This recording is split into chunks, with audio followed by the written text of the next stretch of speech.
বিসমিল্লাহির রহমানির রহিম। আসসালামু আলাইকুম। সবাই কেমন আছেন? আশা করি সবাই ভালো আছেন।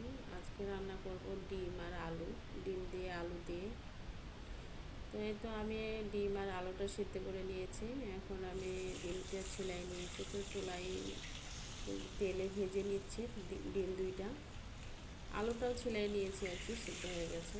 তো ছেলে নিয়ে রেখে দিয়েছি। পরে পেঁয়াজ, রসুন, আদা এগুলো তেলে দিয়ে দিলাম। ডিম ভাজারই তেল ছিল, সেই তেলটাতেই আর কি আমি পেঁয়াজ, রসুন, আদা এগুলো দিয়ে দিলাম। তারপরে লেগে যাচ্ছিলো, লাল লাল করে ভেজে নিয়েছি। তো পানি দিয়ে দিলাম একটু, আর একটু কষানোর জন্য। তো এটা ভালোভাবে ফুটে আসলে, একটু কষানো হলে তারপরে আমি এখানে মশলা দিয়ে দিব। মরিচের গুঁড়া, লবণ, হলুদের গুঁড়া দিয়ে এটাকে আবারও ভালো করে নাড়াই নিচ্ছি এবং এটা ভালো করে কষাই নেব। কষানো হলে এখানে আমি যে আলুটা সুন্দর করে ছিলে রেখেছি, সে আলুটা আমি এই কষানোর মশলার মধ্যে দিয়ে দেবো। এই যে আলুটা, তো একটু দিয়ে দিব, দিয়ে ভালো করে আর কি কষাবো আলুটা এবং মশলাটা।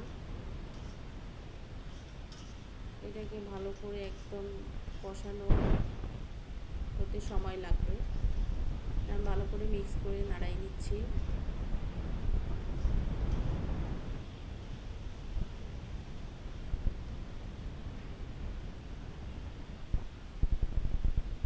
এইভাবে আমি যদি রান্না করি আর কি, যদিও বা রান্না করি আমি এইভাবে, কীভাবে রান্না করি তা আমি জানি না, আমি আমার মতো করে রান্না করতেছি। তো এটাকে ভালো করে কষানো হলে আমি এখানে পানি দিয়ে দেব। একটু দিয়েছি, আরও একটু ভালো করে পানি দেব, দিয়ে দিলাম।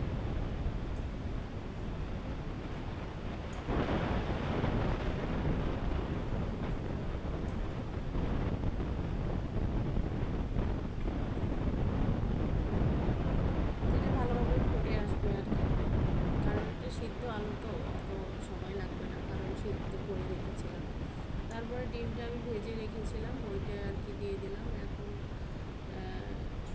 দুই রকম পদ দিয়ে ভালো করে নাড়াই নিচ্ছি। ডিম এবং আলুটা কষানো হয়ে গেছে। এখানে ঝোলের জন্য পানি দিয়েছি, ঢাকনা দিয়ে ঢেকে দিলাম। এখন সুন্দরভাবে ফুটে আসবে, ফুটে আসছে। এই তো ডিম দেওয়ার পরে সুন্দরভাবে ফোটানো হয়ে গেছে। আর একটু ফুটবে এবং ঝোলটা কমে আসবে, এই আর কি।